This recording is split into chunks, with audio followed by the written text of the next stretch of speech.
और जय गोपीचित चोर प्रभो अजय जय माखन चोर भक्ति भक्त भगवंत गुरु चतुर नाम बपुए इनके पद बंदन किए अनासय विघ्नयने कृष्णाय वासुदेवाय अदेवकी नंदनाय च नंद गोप कुमाराय गोविंदाय नमो नमः वसुदेव सुतं देवं कंस चारुणमर्दन अदेवकी परमानंदं वंदे कृष्णं जगद्गुरुम्। बीरकुंवर सिंह के धरती दावा में आप लक्ष्मी नारायण महायज्ञ कराने पहुंचे हुए हैं, क्या संदेश देंगे लोग? ये चतुर्मास्य व्रत के उपलक्ष्य में जो संत लोग होते हैं अपना साल में एक बार जो भी गांव है, जिस जिला हो उस ज़िले में जाकर जहां अपना भक्त गण रहते हैं उनसे राय मशवरा कर अपना चतुर्मास की तैयारी करते हैं। 4 महीने का जो चतुर्मास व्रत होता है उसी चतुर्मास व्रत के उपलक्ष्य में श्री लक्ष्मी नारायण महायज्ञ का इस ग्राम पंचायत दावा में जो इस यज्ञ को हम लोग ने सारे ग्रामीण जनता, क्षेत्र की जनता, समस्त भक्तगणों के सहयोग से, क्षेत्र के सहयोग से ये श्री लक्ष्मी नारायण महायज्ञ का आयोजन हो रहा है, जिसका आज कई महीनों से हम लोग श्रीमद् भागवत महापुराण की कथा श्रवण कर रहे हैं, अमृतमयी रूपी, जो कि उसके उपलक्ष्य में ज्ञान यज्ञ के तत्पश्चात श्री लक्ष्मी नारायण महायज्ञ का जो 31/10/2023 दिन मंगलवार को बृहद शोभा यात्रा, जल यात्रा जो दावा ग्राम से जाएगा, बिहिया होते हुए आपके क्षीर नदी है कटिया, वहाँ पर जल यात्रा जाएगा। सारे माताएं, बहनें, भाई, बंधु, भक्त इत्यादि सब लोग गाजे बाजे के साथ, हाथी घोड़ा इत्यादि समस्त यात्री लोग जाएंगे। और उसके बाद 1/11/2023 दिन बुधवार को भगवान नारायण पंचांग पूजन और अग्नि नारायण भगवान को प्रकट कराया जाएगा कि जो बिना माचिस तीली का प्रयोग करते हुए घर्षण के द्वारा ये यज्ञ प्रारंभ होगा। उसी दिन से यज्ञ प्रारंभ होते रहेगा। उसके बाद 6 तारीख को 6/11/2023 दिन सोमवार को पूर्णाहुति एवं भव्य भंडारा किया जाएगा। सारे भक्तों को आमंत्रण किया गया है, सबको संदेश दिया गया है। इस संदेश ये यज्ञ के कि यज्ञेन यज्ञमय जंत देवास्तानि धर्माणि प्रथमान्याः संन्याते हनाकम महिमानः सजंत पूर्वे साध्याः शांति देवा। यज्ञ से वृष्टि होती है और वृष्टि होता है तो अन्न होता है, जब अन्न होता है तो यज्ञ होता है। यज्ञ के मतलब जिस यज्ञ में भोजन भंडारा न हो वो यज्ञ सफल नहीं माना जाता है। जिस यज्ञ में भोजन प्रसाद की व्यवस्था उत्तम होती है उसी को यज्ञ कहते हैं। और भगवान को द्रव्य यज्ञ, इधर ज्ञान यज्ञ चल रहा है, उसके बाद द्रव्य यज्ञ चलेगा, द्रव्य के बाद हविष प्रसाद यज्ञ चलेगा। कई प्रकार के यज्ञ होते हैं। अच्छा, यज्ञ से लाभ क्या होता है? यज्ञ से अनेक प्रकार के लाभ होते हैं। अब देखिए, यज्ञ होने से इस गांव का वातावरण, क्षेत्र का वातावरण, आकाशमंडल का वातावरण, उसके बाद इस यज्ञ से कितने लोग जी रहे हैं। आज जो मिस्त्री यज्ञशाला बनाने वाला आया उसको लाभ, कितने लोग जो दुकानदार हैं, व्यवसायिक हैं,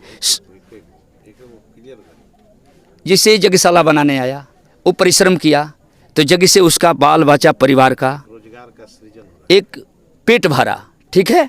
उसके बाद अनेक प्रकार के वस्त्र वाला है, दुकानदार है, राशन वाला है, तेल वाला है, अनेक प्रकार के लोगों के इस जग से व्यवसाय चलता है। टेंट हाउस है, आपका बिजली वाला है, सबकी इस जग से सबका एक रास्ता मार्ग खुलता है। इस जग से आकाश मंडल, वातावरण सबका शुद्धिकरण होता है। जो हम लोग स्वाहा आहुति डालते हैं तो आकाश में जो आहुति जाता है उससे हमारे आकाश मंडल का वातावरण साफ होता है। मानव जीवन को लेकर मानव जीवन कहा गया है कि इसलिए मानव जीवन है कि बड़े भाग्य मानुष तन पावा। ये शरीर पाए हैं किस लिए? शरीर आया है अपना भोजन करने और कराने के लिए नहीं। शरीर आया है तो कुछ धरातल पर आप आए हैं तो कुछ करने के लिए। अपना पेट तो कोई भी भर सकता है, कोई भी व्यक्ति कर सकता है अपना परिवार को। यदि आपके जरिए समाज का कल्याण हो, देश का कल्याण हो, कोई भवन का कल्याण हो, जनता का कल्याण हो, किसी ये इसी के लिए मनुष्य हो तो कुछ ऐसा कार्य करो कि जाने के बाद भी तेरा जय जयकार होता रहे। मनुष्य नहीं कि आए अपना खाए और सोए, आपके जरिए तमाम लोगों का कल्याण हो, जीव जंतुओं का कल्याण हो। अभी आपके द्वारा प्रवचन भी कराया जा रहा है, कौन सा पाठ किया जा रहा है? अभी तो श्रीमद् भागवत महापुराण चल रहा है कई मासों से। आज भगवान कृष्ण का जन्म हुआ 2 दिन पहले। उसके बाद भगवान गोकुल में गए हैं नंद बाबा के घर। आनंद बाबा के घर से 7 दिन तक उत्सव चल रहा है। उसी बीच में अचानक आज की कथा में ही आएगा कि कंस ने तत्काल अपना मंत्रिमंडल में व्यवस्थित कर सबको बुलाया और बुलाकर कहा कि हमारे मारने वाला शत्रु गोकुल में आ गया है, कौन ऐसा व्यक्ति है, कैसे उसको मार सकता है? तो लोगों ने कहा कि मैं मारूंगा। लेकिन कहा कैसे मारूं, कैसे पता चलेगा? गोकुल में 84 कोस का गोकुल है। 84 कोस में कितने गांव होगा? कही कि 1 माह के अंदर जितने बालक पैदा हुए होंगे सबको मैं लाइन बाई मार डालूंगा।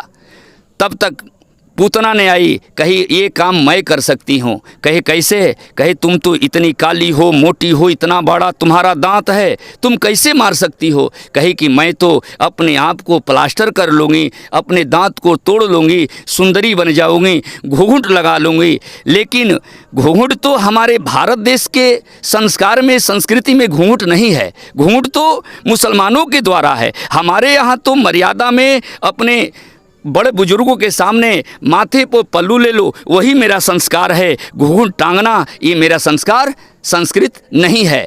तो वहीं जाकर पुतना ने कही मैं घूंघट लगा कर जाऊँगा, अपने स्तनों में जहर का लेपन कर लूँगा और वही उस कन्हैया को दर्शन करूँगा, उस बालों को अपने गोद में उठाकर उसको स्तन जैसे ही पान कराऊँगा, कन्हैया का राम राम सत्य हैं हो जाएगा। आप बिल्कुल चिंता मत करो राजा कंस। तो कहा कि जाओ देवी, अब देर मत करो, तुम जल्दी से जल्दी प्रस्थान करो, गोकुल में जाओ। गोकुल में जैसे ही प्रवेश की है और उत्सव मन रहा है, वो भी गई। तमाम गोपियाँ सब लोग नाच रही हैं, गा रही हैं, बजा रही है, उत्सव मना रही हैं नंद बाबा के घर। और नंदरानी कही आप कौन हो? कही मैं आई हूँ लाला को दर्शन करने के लिए।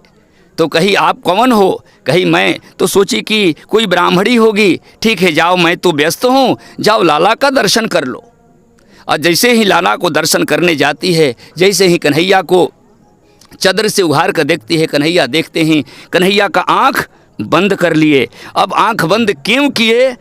सोचे कन्हैया कि आज तो मैं 7 दिन का हूँ। आज जो समुद्र मंथन हुआ था जब, तो भगवान भोलेनाथ ने ही समुद्र मंथन में जो विष निकला था वो वही पान किए थे। तो वही भगवान भोलेनाथ को स्मरण किए कि अब आप ही आकर ये संहारो। जैसे ही भोलेनाथ आकर भगवान कन्हैया के मन में, दिल में, दिमाग में जाकर बैठे, जैसे ही पूतना ने अपना स्तन पान कराई, तैसे ही कही कि तू 1 मिनट हो गया, 2 मिनट, अभी तक इसका प्राणांत नहीं हुआ। जैसे ही कन्हैया ने 5 मिनट, 10 मिनट, 15 मिनट, 20 मिनट तक कन्हैया ने पान करते रह गया। और वो धीरे धीरे उसका अलस्त ऐसा एक हुआ कि अंत में उसको मृत्यु हो गई। त्राम से गिरी, आवाज़ आया। जसोदा मैया ने कही ये क्या हो गया? तब देखी कि ये तो राक्षसी है। तो उस समय 18 किलोमीटर की वो पुतना हो गई, जैसे ही गिरी 18 किलोमीटर की, 6 कोस की, इतना विशाल हुई। वो पुतना का भगवान ने पहले, पुतना तो राक्षसी थी लेकिन उसका मोक्ष भी हुआ।